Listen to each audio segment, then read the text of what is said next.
co-founder Bill Gates yesterday as he went up to Capitol Hill and testified, sat down for an interview about Jeffrey Epstein. And this just added a whole new dimension to this story. This is a big deal. He's arguably one of the most high-profile people to be questioned in the Epstein case. Now, there have been other ones that we'll talk about, but this is significant. And I do want to get into what he reportedly said, even though, to be clear, this was a closed-door session. We don't have the transcript. We don't have the audio. We don't have the video at the time of this broadcast. But what we do have is reporting on what he said.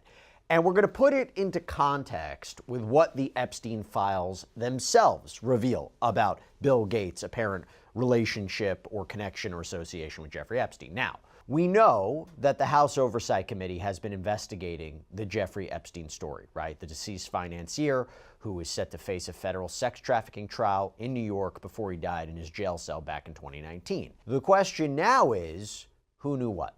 What was Epstein up to? Did anyone help, facilitate, know about, encourage, aid him in what he was accused of doing? Is the system a problem? Did the system allow him to operate and to do what he was accused of doing?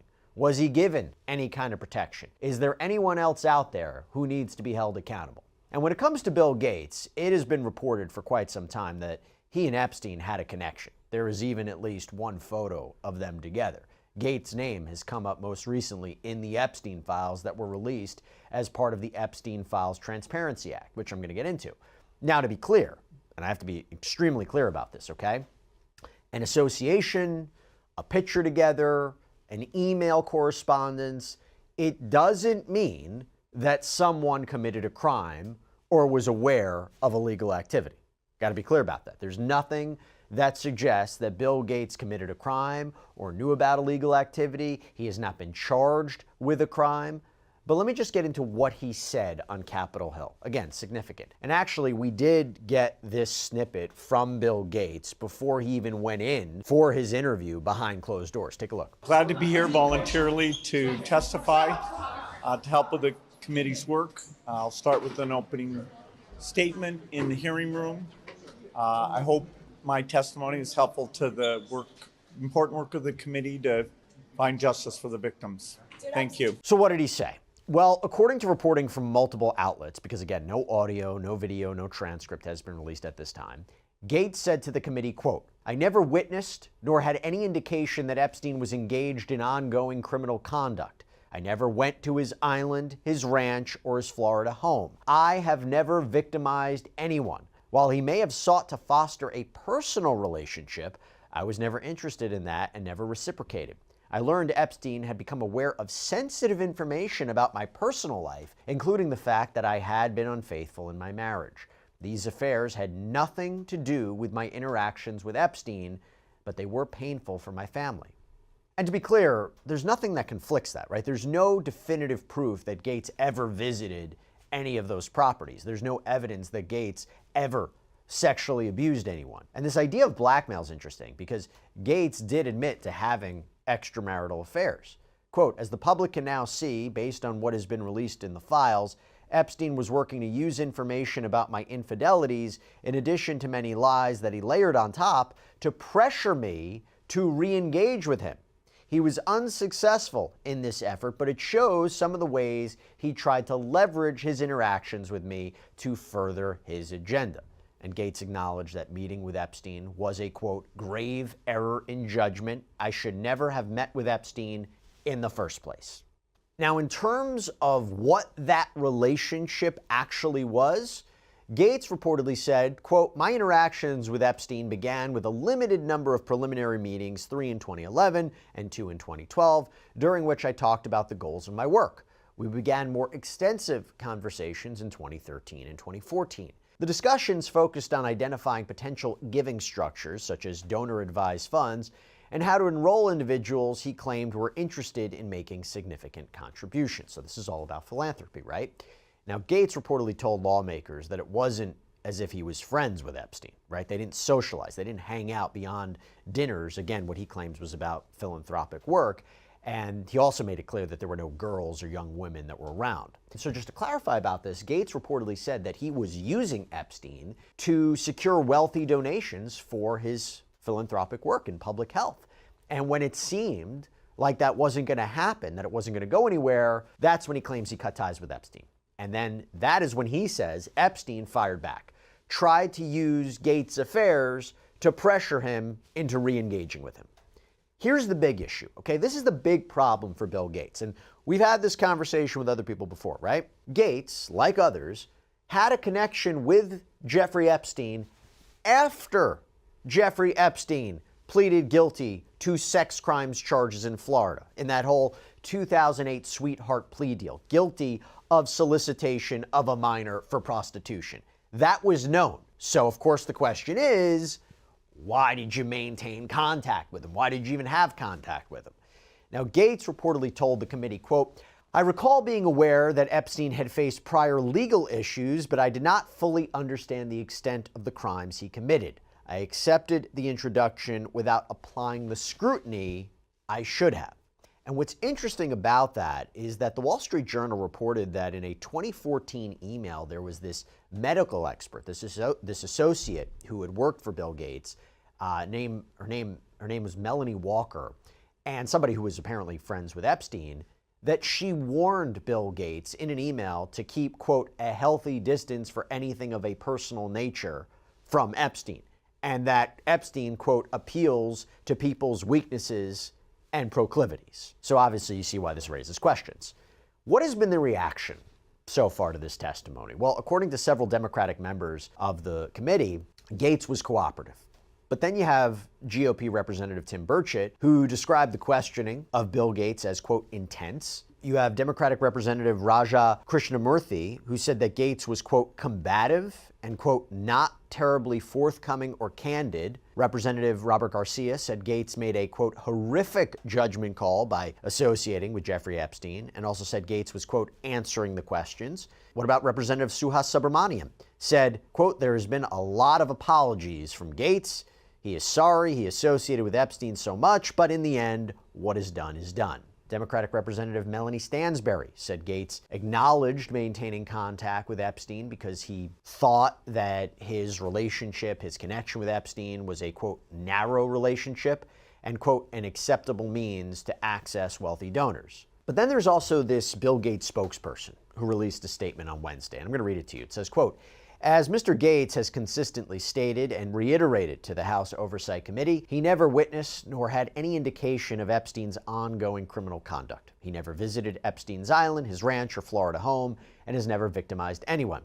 When asked about photos in which he appeared with women in Epstein's orbit, Mr. Gates noted that none of them participated in his meetings with Epstein. They were not introduced to him by name or role and had no substantive interaction with him beyond being asked by Epstein to stand for a photograph. Mr. Gates expressed sadness for the suffering endured by anyone harmed by Epstein's crimes. Now it becomes a question of what are they going to do with this information? What are they going to do with these answers? And I'm going to get to that in a minute. But I want to go back and put this into context, right? I want to go back and put what he said into context with the Epstein files and see what the Gates mentions are. Keep all of this in mind, okay? Now I'm going to start with what could be considered the most unusual one. You have this draft email, looks like it's from 2013, potentially one that Epstein had sent or saved to himself. And the argument is, was he sending this to, or planning to send this to an advisor who wanted to leave the Gates Foundation? I'm going to read it to you verbatim. Quote, Dear Bill, I cannot believe that you have chosen to disregard our friendship developed over the last 6 years. I am aware that accidents happen. It is how each of us has chosen to deal with this unfortunate event that has me dismayed beyond comprehension. You have decided to discharge me from my job. Had Larry, your PR person, told me that I engaged in morally inappropriate behavior, asked me to be the major actor in a cover-up so that you can maintain the reputation that you have worked so hard to achieve, asked me to recommit to a confidentiality agreement, and have categorically told me that we cannot have any direct ongoing business relationship in total disregard for its impact on the public perception of my reputation, I will have to diligently avoid the truth, tell people that Bill will not invest with me, and craft an answer that suits your needs. But you did agree to send you a letter of recommendation should a future employer ask for one. You have told me that Melinda insists on me not communicating with you unless Larry is copied or present. Though you have consistently maintained that I could not have done a better job and that I was underpaid compared to my contribution, you then, beyond all sense of fairness and frankly decency, said that as generous compensation for keeping the Gates reputation intact, you would let me keep what we agreed I had already owned, the investment pieces, and give me 2 years severance. Similar to Christine Turner, another casualty. If the shoe was on the other foot, I would have said, Boris, this is not your fault. I confess to Melinda you didn't. It was in a moment of weakness, and I will do anything within my power to make it right for you. I have more money than anyone needs, and I assure you I will structure something so that you will not be penalized for my error. Lucky for me, I have enough money to provide to you. Though it will not heal the injury, it will make you secure in your future. In addition, I will bend over backwards to make sure your next career is rewarding and on an upswing. I appreciate the fact that this drastically alters your plans, and I'm very aware of the career path you gave up to join the foundation. I am very sorry, but as I believe time heals all wounds, this will eventually pass.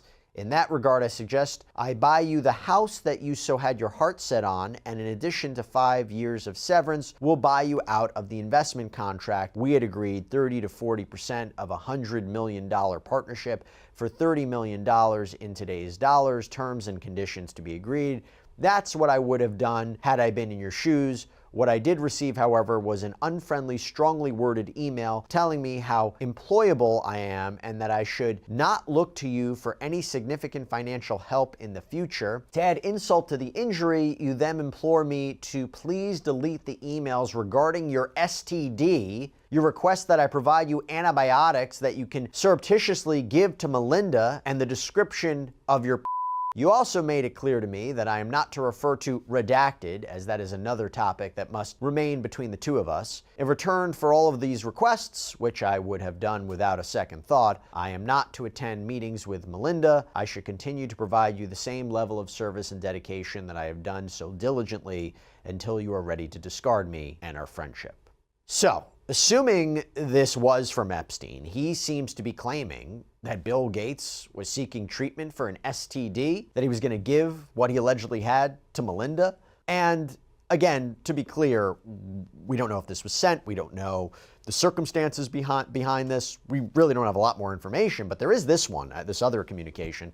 I think it's the same idea. I think this is a draft email from Epstein that he sent to himself, again, back in 2013. Quote, I have decided to resign my position effective immediately with BG3 and the Bill and Melinda Gates Foundation. I have not come to this decision quickly or without a great deal of thought. During the past few weeks, I have been caught up in a severe marital dispute between Melinda and Bill. I have the greatest respect for my friend of 7 years and wish them both well. In my role as his right hand, I had been asked on multiple occasions and in hindsight wrongly acquiesced into participating in things that have ranged from the morally inappropriate to the ethically unsound, and had been repeatedly asked to do other things that get near and potentially over the line into the illegal. Though it was kindly suggested that I make a transition to a new position after my 6 years of service, and that Bill would, in his words, give me a generous package, I feel it would be dishonest to myself and my future. From helping Bill to get drugs in order to deal with consequences of sex with Russian girls, to facilitating his illicit trysts with married women, to being asked to provide Adderall for bridge tournaments, I feel I owe it to my friends and future colleagues to admit a moral failure, to ask forgiveness, and to move on with my life. Now, to be clear, we don't know exactly who authored this, whether it was ever sent. The allegations themselves are uncorroborated, unsupported, unverified, but an argument that you can see being made is maybe Epstein was upset at Gates, right? They maybe had a falling out, and because look what he's allegedly talking about, right? Look what he's allegedly using or planning to use against Bill Gates. Now, a spokesperson for Bill Gates had previously rejected these allegations that were laid out, saying, quote, these claims are absolutely absurd and completely false. And by the way, earlier this year, NPR's Wild Card podcast, it aired an interview with Melinda Gates, so Bill Gates' ex-wife. The two had divorced in 2021. And the interview apparently includes Melinda's response to her ex being mentioned so many times in the Epstein files. Quote, for me, it's personally hard whenever those details come up, right? because it brings back memories of some very, very painful times in my marriage. Whatever questions remain there of what I can't even begin to know all of it, those questions are for those people and for even my ex-husband. They need to answer to those things, not me. I'm able to take my own sadness and look at those young girls and say, my God, how did that happen to those girls? At least for me, I've been able to move on in life, and I hope there's some justice for those now women. Going back to the Epstein files, there are actual direct connections between Epstein and Gates in these files, okay? Like for this one, 2017, email from Epstein to Gates reads, quote, Bill, I know you're in Australia. Hope you're having fun. I heard from an old friend of yours and thought you and I should speak. There's an email chain between Epstein and Gates back in 2014 where they discussed charity funding called DAF, D-A-F, or Donor Advised Fund. Starts with Epstein writing Gates, feedback?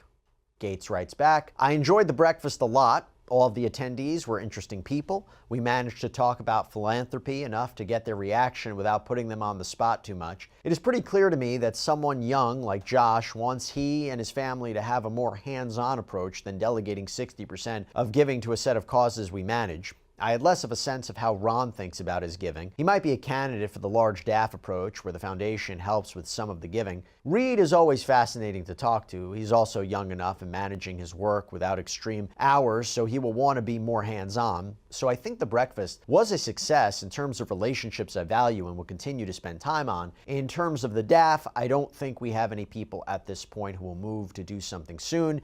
It is a good idea, but it won't come together with 4 to 6 partners anytime soon. Now that might be something why if you hear Gates say, hey, then Jeffrey Epstein was pushing back on me or pressuring me because I didn't really see maybe any more value to being with him. I can't get the funds that I'm looking for. Now, Epstein actually replied, this was his advice. As usual, everyone liked you a lot, each surprised by how knowledgeable you were about many various subjects. However, not one of them understood what the DAF idea meant to you. What they heard was that you would quote, let them contribute to things like very special diseases, small worms or such that never gets funding, and or if they like, they could give a portion of their money to women's health issue, but no more than 60% of their giving, and that's it. Sorry. And then he provides Gates with suggestions. For example, quote, my suggestions. 1, the idea first and foremost is about sharing. Sharing your experience, your judgment, your values, your ideas. That requires asking them questions, i.e., what are you interested in? How many kids do you have? What do you think? Etc. This is what we're thinking of doing that is good for you and us, not merely good for women, Africans, uneducated kids, etc. Here is how it might work. Here is how it might be beneficial for you now and for your estate. Here is how you can magnify your current impact in things that matter for you. Bill Gates will be your partner, your friend, your colleague in the giving arena. We can do things together. You can save taxes, or someone else, lawyer, can do that part. I believe with more credibility than you in this area. We can partner, enjoy the process, etc. Do good, do better, etc. Conversations on philanthropy. Without results or just more conversations. Yes, they all want to have a hand in where their money goes. Of course, they worked hard for it, but properly structured and presented, the DAF provides more benefits than burdens in every arena, and a DAF with you is the pinnacle of their giving lives. The example you gave the group of the past was only one in which friends on who you personally called gave you $100 million each for your polio program. Not what these guys would do even after being waterboarded.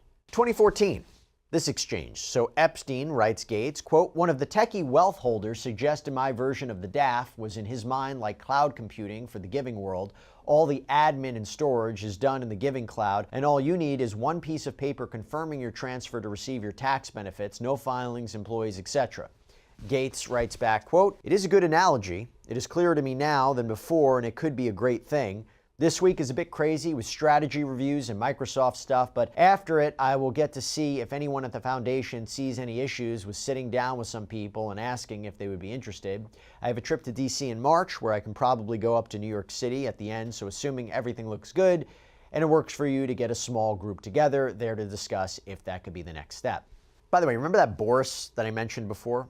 Seemingly Boris Nikolic, a reported biotech venture capitalist? Well, listen to what Gates wrote in 2010, or reportedly wrote in 2010, quote, "After talking with Melinda, I've decided to leave New York City after the Pete Peterson meeting. So this means I won't have time to do another meeting, and I won't be able to do the dinner with Jeff Epstein. I was looking forward to the dinner. Nathan had agreed with you that I would enjoy meeting with him and that it is a fine thing to do so on another trip. I will try and do it." So again, that was to Boris, and then Boris appears to forward that to Epstein. What about this?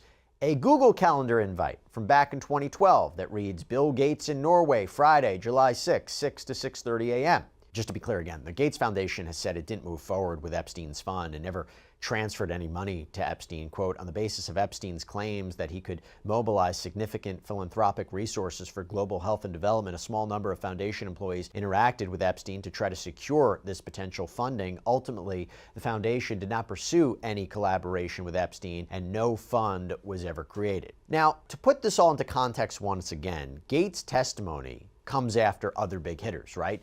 Bill and Hillary Clinton were questioned. Epstein's lawyer was questioned. Epstein's accountant was questioned. Most recently, Leslie Groff, his executive assistant for years, was questioned by lawmakers. Her name comes up a lot in the Epstein files. She told the House Oversight and Reform Committee, quote, "I believe that my testimony will dispel the false notion that because of my employment with Epstein, I must have knowingly enabled or conspired with him to commit his evil acts. Nothing could be further from the truth. Mr. Epstein was, in hindsight, a master manipulator and deceiver who separated his legitimate life from his secret life as an abuser and made sure that as his secretary, those two worlds did not collide." She claimed that she never had a social relationship with him, never flew on his jet, never visited him after he was arrested in 2019, did not go to his parties, did not go to Epstein Island. This was interesting because according to FBI notes, Groff reportedly had told investigators, quote, "From the beginning, massage was a part of Epstein's day. They were normal appointments. Groff thought Maxwell told her Epstein had to have a massage every day. Groff's job was to make appointments. To Groff, making massage appointments was just another appointment she had to make for Epstein, and that Epstein would call Groff, quote, in the morning and say something like, call redacted and see if she can do a massage at 4. So was he insulating Groff from what he was accused of doing? Epstein's personal assistant, Sarah Kellen, also spoke with lawmakers. She said, quote, "He groomed me, sexually and psychologically abused me, controlled me, manipulated me, dominated me, and gaslit me until I could no longer tell which thoughts were mine and which were his. After months of unpaid labor, he instructed me to draw him a bath on his island, then ordered me to undress and get in with him, and he said, 'The job is yours, now you just have to keep it.'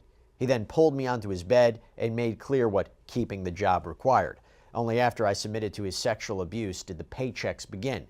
He knew everyone in the fashion industry, academics, finance, government, powerful world leaders, dictators, and everyone in between. From the beginning, he showed me that he was more powerful than basically anyone in the world.